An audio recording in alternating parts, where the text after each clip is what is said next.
Po mirties siela dažnai neliūdi dėl savęs, jie liūdi dėl kitų, kurie liko. Ir labai dažnai pirmasis sielos noras neiškeliauti, o paguosti. Kodėl mirties baimė tokia stipri? Michaelas Newtonas savo knygoje Sielų kelionės rašo, kad žmogaus mirties baimė dažniausiai kyla ne iš skausmo baimės, o iš minties apie nebūtį. Iš baimės, kad nutrūks ryšiai, kad meilė, prisiminimai, artumas baigsis. Mirties akivaizdoje visi žemiški tikslai tampa nebesvarbus. Lieka tik vienas klausimas. Ar ryšys su mylimaisiais tikrai nutrūksta visiems laikams? Ką pasakoja žmonės prisimenantys mirtį? Newtono klientai gilioje hipnozėje prisiminę savo mirtį dažnai pasakoja labai panašius epizodus. Kūnas nustoja veikti, bet sąmonė išlieka. Žmogus suvokia, kad yra gyvas, tik nebe kūne. Jis gali matyti savo artimuosius, verkiančią žmoną, išsigandusius vaikus, gedinčius draugus.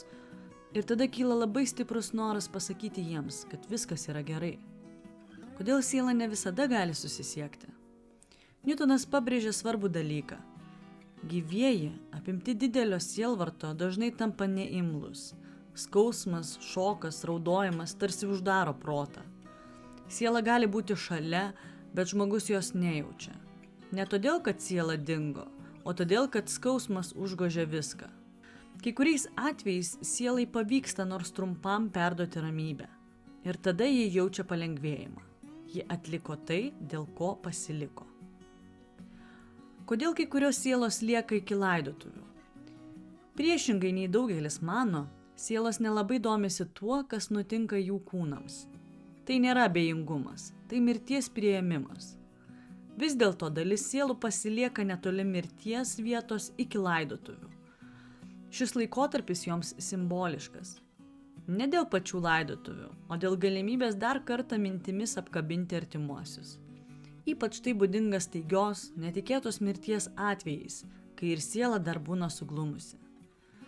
Iš tiesų, sielos labai vertina draugų ir artimųjų fiziniam jų kūnui rodomą pagarbą.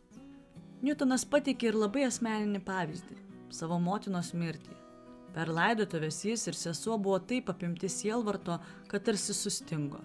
Tik vėliau, nurimus, ramybės būsenoje, abu pajuto trumpą, bet labai aišku motinos buvimą. Ji šypsojosi, ji buvo rami ir to pakako, kad skausmas atsitrauktų, o širdyje atsirastų ramybė.